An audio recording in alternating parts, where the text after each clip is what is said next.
Hello everyone, स्वागत है आपका अपने YouTube channel AC study classes में। हिंदी की स्पेशल क्लास में आज हम आपके लिए बहुत महत्वपूर्ण प्रैक्टिस सेट्स लेकर आए हैं। वीडियो शुरू करने से पहले आप अगर हमारे चैनल पर नए हैं तो चैनल को सब्सक्राइब कीजिए और वीडियो पसंद आए तो लाइक कीजिए और कमेंट बॉक्स में अपने सुझाव लिख करके ज़रूर बताइए कि वीडियो कैसा लगा आपको। शुरू करते हैं। हमारा पहला प्रश्न है आज का, निम्नलिखित संत कवियों में से कौन संत कवि पढ़ा लिखा था? दादू दयाल, रैदास, कबीर या सुंदरदास? इसका सही आंसर होगा डी ऑप्शन, सुंदरदास जो संत कवि था ये कैसा था, ये पढ़े लिखे थे।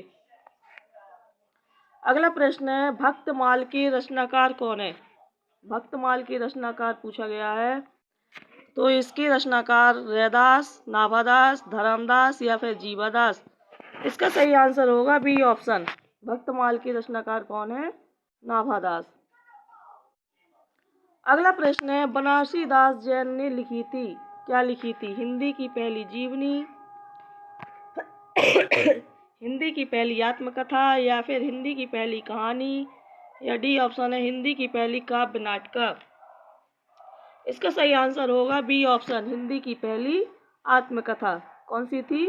आत्मकथानक। अगला प्रश्न है, इनमें से कौन सा शब्द वर्तनी की दृष्टि से शुद्ध है? आशीर्वाद, आशीर्वाद, आशीर्वाद या फिर आशीर्वाद? इसका सही आंसर होगा सी ऑप्शन, आशीर्वाद को ऐसे शुद्ध लिखा जाता है, आशीर्वाद। अगला प्रश्न है, पद्मावत के अनुच्छेदों का नाम क्या है? पद्मावत महाकाव्य है, इसके अनुच्छेदों का नाम पूछा गया है। अनुच्छेदों को किस नाम से जाना जाता है? सर्ग से, कांड से, खंड से या फिर अंक से? इसका सही आंसर होगा सी ऑप्शन, खंड के नाम से जाना जाता है। जो ये पद्मावत है ये किसकी रचना है? मलिक मोहम्मद जायसी की। अगला प्रश्न है, रसों के संचारी भावों की कुल संख्या कितनी होती है? 23, 27, 33 या 37? इसका सही आंसर होगा सी ऑप्शन, रसों के संचारी भावों की कुल संख्या 33 होती है। अगला प्रश्न है, बाल मुकुंद गुप्त द्वारा रचित निबंध संग्रह का नाम क्या है? भारत मित्र, प्रज्ञा मित्र, शिव सागर की चिट्ठियां या शिव शंभू के चिट्ठे? इसका सही आंसर होगा डी ऑप्शन, शिव शंभू की चिट्ठे। ये किसकी निबंध संग्रह है? बाल मुकुंद गुप्त का। अगला प्रश्न है, वाक्यम रसात्मक काव्यम, यह काव्य परिभाषा के प्रस्तोता कौन है? वाक्यम रसात्मक काव्यम, पंडित राज जगन्नाथ, आचार्य भामे, आचार्य दंडी या फिर आचार्य विश्वनाथ? इसका सही आंसर क्या होगा? डी ऑप्शन, आचार्य विश्वनाथ। वाक्यम रसात्मक काव्यम, इसकी प्रस्तोता कौन है? आचार्य विश्वनाथ। अगला प्रश्न है, नीलोत्पल शब्द में समास है कौन सा? अव्ययभाव, तत्पुरुष, कर्मधारय या फिर बहुब्रीहि? इसका सही आंसर होगा सी ऑप्शन, नीलोत्पल शब्द में कर्मधारय समास है। अगला प्रश्न है, परमाल रासो काव्य कृति के कवि का नाम क्या है? नल सिंह भट्ट, जगनेक, हेमचंद या फिर सारंगधर? इसका सही आंसर क्या होगा? परमाल रासो के जो कवि का नाम क्या है? जगनेक।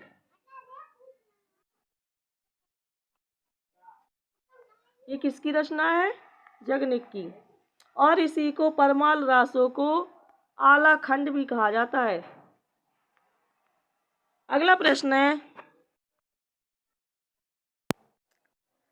निम्नलिखित में से कौन फोर्ट विलियम कॉलेज कलकत्ता में हिंदी के अध्यापक थे? कौन थे? ईसा अल्लाह खां, सदल मिश्र, राजा लक्ष्मण सिंह या फिर सदा सुखलाल? इसका सही आंसर होगा बी ऑप्शन, सदल मिश्र। फोर्ट विलियम कॉलेज कलकत्ता में हिंदी के अध्यापक कौन थे? सदल मिश्र। अगला प्रश्न है, धनिया और झुनिया प्रेमचंद के किस उपन्यास के पात्र हैं?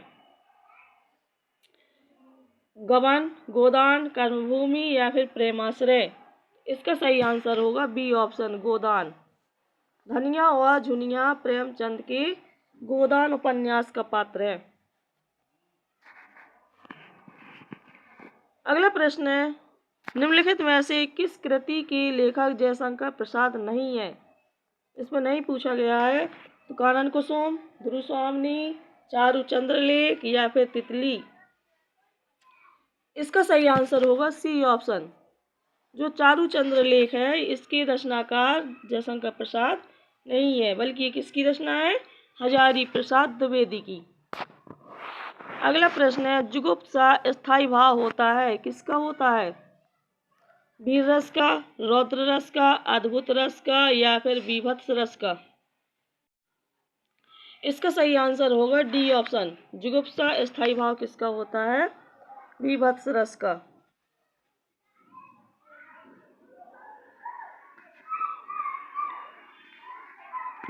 अगला प्रश्न है, आचार्य रामचंद्र शुक्ल ने किस कवि को कठिन काव्य का प्रेत कहा है? भूषण, केशव, देव या फिर पद्माकर? आचार्य रामचंद्र शुक्ल ने, इसका सही आंसर होगा केशवदास को। केशवदास को कठिन काव्य का प्रेत कहा है। अगला प्रश्न, त्यागपत्र उपन्यास के लेखक का नाम क्या है? त्यागपत्र उपन्यास के लेखक का नाम यशपाल, भगवती चरण वर्मा, वृंदावन लाल वर्मा या फिर जयनंद कुमार? इसका सही आंसर होगा डी ऑप्शन। त्यागपत्र उपन्यास के लेखक का नाम क्या है? जयनंद कुमार।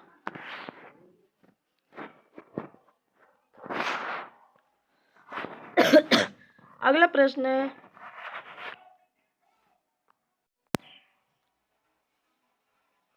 हिंदी का पहला पत्र उदंत मार्तंड की प्रकाशन भूमि क्या थी? कहाँ से प्रकाशित हुआ था ये? दिल्ली से, इलाहाबाद से, कलकत्ता से या फिर बनारस से? इसका सही आंसर क्या होगा? सी ऑप्शन होगा, कलकत्ता से।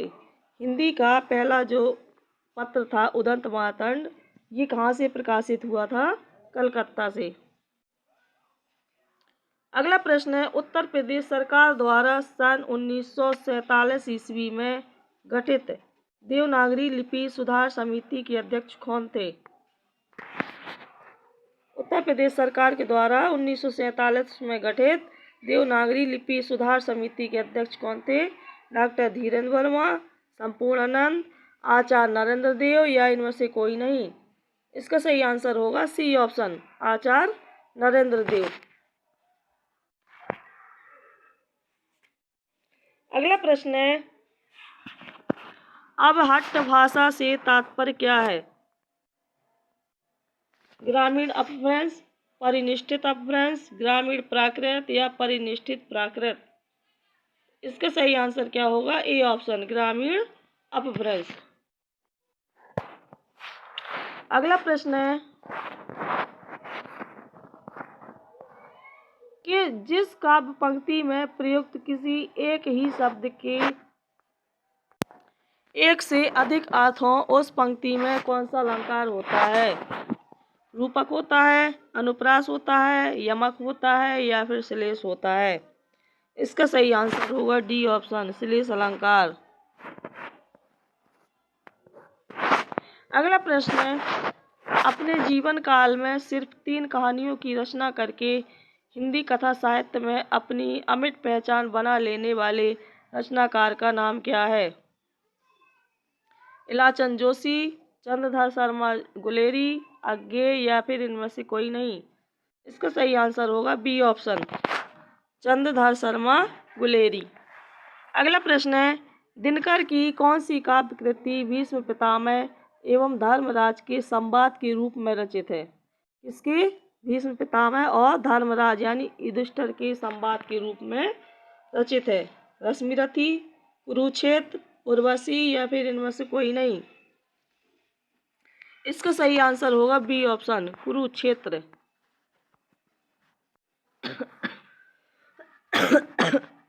अगला प्रश्न है, आधुनिक हिंदी साहित्य के इतिहास में राजा द्वय के नाम से विख्यात दो रचनाकार कौन कौन से हैं? राजा द्वय के नाम से कौन प्रसिद्ध हैं? राजा लक्ष्मण सिंह और राजा राधिका रमन प्रसाद सिंह, या फिर राजा श्री प्रसाद सितारे हिंद और राजा राधिका रमन प्रसाद सिंह, या राजा लक्ष्मण सिंह राजा श्री प्रसाद सितारे हिंद, या उपर्युक्त में से कोई नहीं। इसका सही आंसर क्या होगा? सी ऑप्शन, राजा लक्ष्मण सिंह और राजा श्री प्रसाद सितारे हिंद। अगला प्रश्न है, हिंदी साहित्य का पहला इतिहास कब लिखा गया? लिखा गया था किस भाषा में? संस्कृत भाषा में, जर्मन भाषा में, फ्रेंच भाषा में, या फिर अंग्रेजी? इसका सही आंसर होगा सी ऑप्शन, फ्रेंच भाषा में। अगला प्रश्न है, हंस पत्रिका के संस्थापक का नाम क्या था?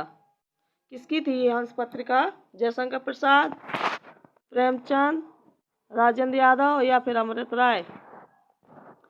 इसका सही आंसर क्या होगा? C option, Rajendra Yadav. अगला प्रश्न है,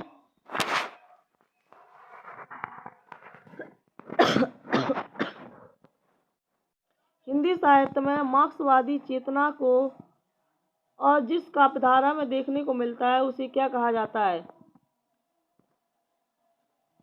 प्रगतिवाद, प्रयोगवाद, जननावाद, या फिर आकविता? इसका सही आंसर क्या होगा? ए ऑप्शन, प्रगतिवाद। अगला प्रश्न है, निम्नलिखित में से कौन नवगीत उन्नायक कवि है? नवगीत उन्नायक कवि कौन से हैं? वीरेंद्र मिश्र, दुष्यंत कुमार, भवानी प्रसाद मिश्र, या सर्वेश्वर दयाल सक्सेना? इसका सही आंसर होगा ए ऑप्शन, वीरेंद्र मिश्र।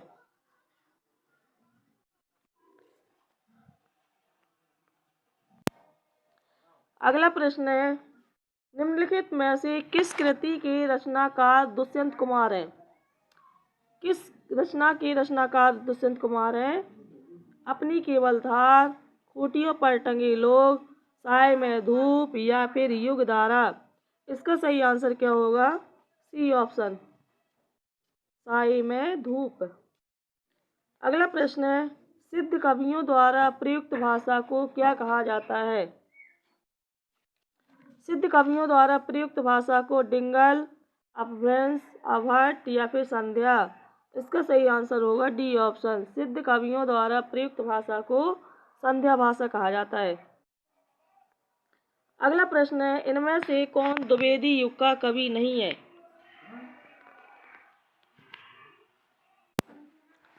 इनमें से कौन द्विवेदी युग का कवि नहीं है?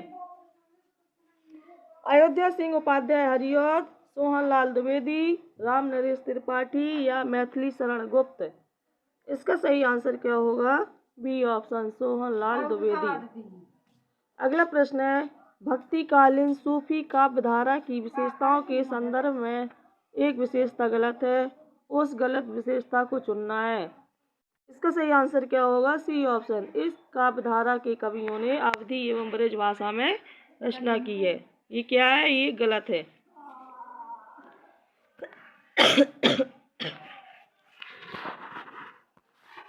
अगला प्रश्न है, पितृ शब्द के प्रथम बहुवचन का रूप क्या होगा? पितृ शब्द के प्रथम बहुवचन का रूप पित्रा, पितरा, पितरः, या पितारः? इसका सही आंसर होगा सी ऑप्शन, पितरः। प्रथम बहुवचन का रूप क्या होगा? पितरः। अगला प्रश्न है, आदिकालीन हिंदी साहित्य को सिद्ध सामंत काल कहने वाले विद्वान का नाम क्या था? इसका सही आंसर क्या होगा? विश्वनाथ प्रसाद मिश्र, राम कुमार वर्मा, महावीर प्रसाद द्विवेदी, या राहुल सांस्कृत्यायन? तो सही आंसर क्या होगा? D option, Rahul Sankrityayan. अगला प्रश्न है, जगदीश शब्द की सही संधि क्या होगी? जगदीश शब्द की संधि पूछी गई है, तो जगत प्लस ईश, जगत प्लस ईश, जगत प्लस ईश, या फिर जगत प्लस एस? इसका सही आंसर क्या होगा? बी ऑप्शन, जगत प्लस ईश। ये होगा इसका सही संधि विच्छेद। अगला प्रश्न है, एक भारतीय आत्मा किस कवि का उपनाम था? बहुत कई बार एग्जाम में पूछा गया है, बहुत इंपॉर्टेंट क्वेश्चन है। एक भारतीय आत्मा किसका नाम था? सोहनलाल द्विवेदी का, रामचरित उपाध्याय का, मैथिली शरण गुप्त का, या फिर माखनलाल चतुर्वेदी का? इसका सही आंसर क्या होगा? D option, Makhanlal Chaturvedi. एक भारतीय आत्मा किसका उपनाम था? माखनलाल चतुर्वेदी का। अगला प्रश्न है, संशय की एक रात के लेखक कौन है?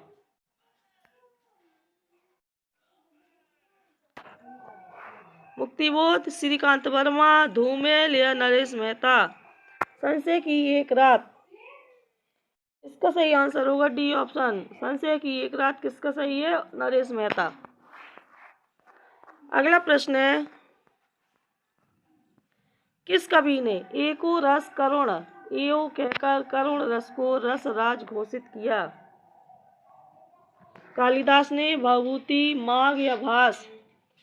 इसका सही आंसर क्या होगा? बी ऑप्शन, भवभूति ने। भवभूति ने क्या कहा था? एको रस करुण एओ। अगला प्रश्न है, निम्नलिखित में से कौन भरत मुनि के रस सूत्र का एक व्याख्याकार नहीं है? भट्ट, लोल्लट, क्षेमेंद्र, सांकोक या फिर अभिनव गुप्त? इसका सही आंसर होगा बी ऑप्शन। इसका सही क्या आंसर क्या होगा? B option, Kshemendra. अगला प्रश्न है, जो पहले कभी ना हुआ हो, इस वाक्यांश के लिए प्रस्तुत शुद्ध एक शब्द कौन सा होगा? अपूर्व, अभूतपूर्व, अद्वितीय या फिर इनमें से कोई नहीं? इसका सही आंसर क्या होगा? बी ऑप्शन, अभूतपूर्व। जो पहले कभी ना हुआ हो, एक शब्द क्या होगा? अभूतपूर्व। अगला प्रश्न है,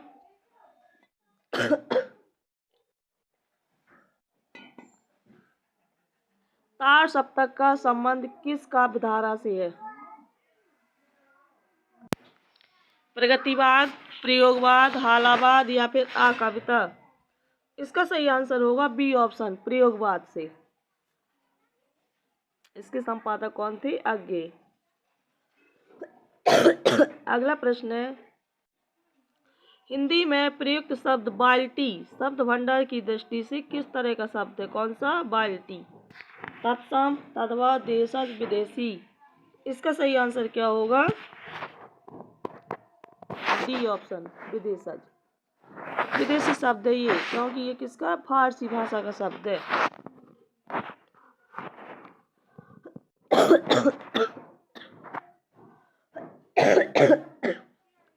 अगला प्रश्न है, नीचे भाषा की 4 विशेषताएं दी गई हैं, इनमें से जो एक गलत विशेषता है उसे चुनना है।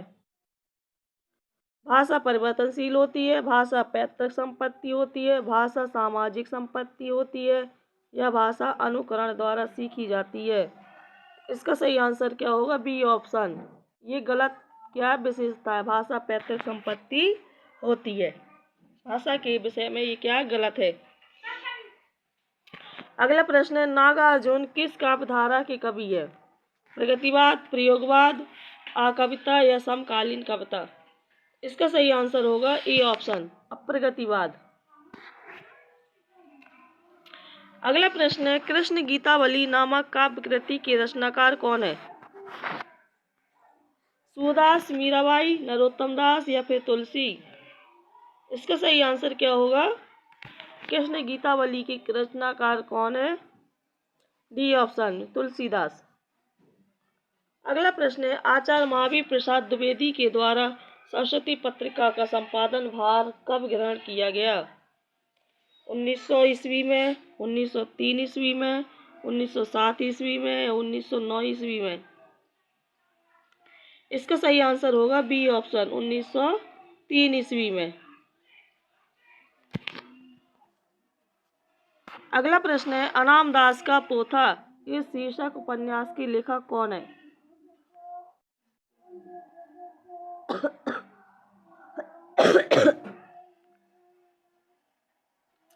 वृंदावन लाल वर्मा, भगवती चरण वर्मा, अमृतलाल नागर या हजारी प्रसाद द्विवेदी? इसका सही आंसर होगा डी ऑप्शन, रामदास का पोथा। ये उपन्यास किसका है? हजारी प्रसाद द्विवेदी का। अगला प्रश्न है,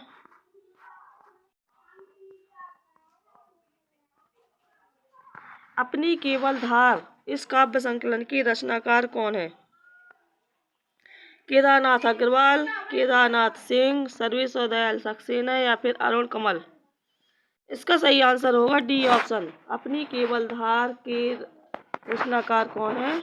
अरुण कमल। अगला प्रश्न है, प्रेमचंद की मृत्यु कब हुई थी?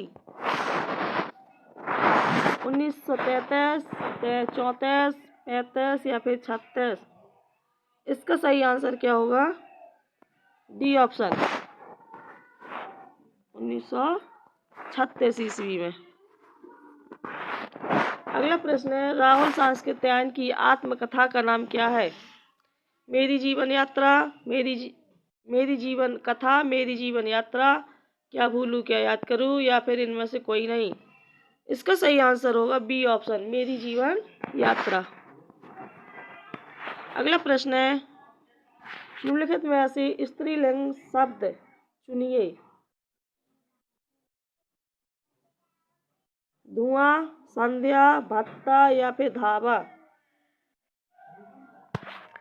स्त्रीलिंग शब्द चुनना है, सही आंसर क्या होगा? बी ऑप्शन, संध्या भाषा। तो गाइस, अगर वीडियो पसंद आया हो तो लाइक कीजिए और कमेंट बॉक्स से अपने सुझाव लिख करके ज़रूर बताइए वीडियो कैसा लगा। धन्यवाद।